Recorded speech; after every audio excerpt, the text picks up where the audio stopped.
পাল বাবু একটা কথা বলবো? হ্যাঁ বল। তোমার ছেলেকে এই বয়সে এত দামি গাড়ি কিনে দেওয়া ঠিক হলো না। হ্যাঁ, এখন চালানোর মতন দিতে আর একটু বড় হতো, তারপরে এই গাড়িটা ঠিক ছিল।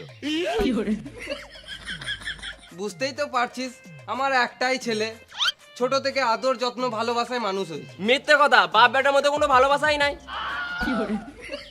আমি ছেলেকে এমনি এমনি নতুন গাড়ি কিনে দিয়েছি?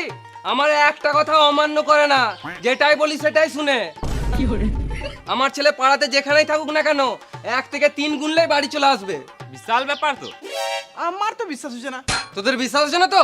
দেখ আমি এখনই প্রমাণ করে দেবো। বাবা, 1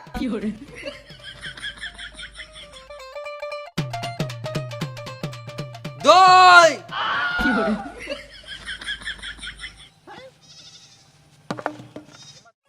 এই মারা ছেলেটা এখনো আসছে না। তিন গুনুক কাকা আর মারাক্কা, আমি আজকে ঘরে যাবো না, মার খাই খাবো। 2.5 এই ছেলে মারা আমার মান সম্মান ধুলোতে মিশিয়ে দিল। 3.25 3 কি হলো? ও কিছু না, এদেরকে 1 2 3 এর পাওয়ারটা দেখালাম।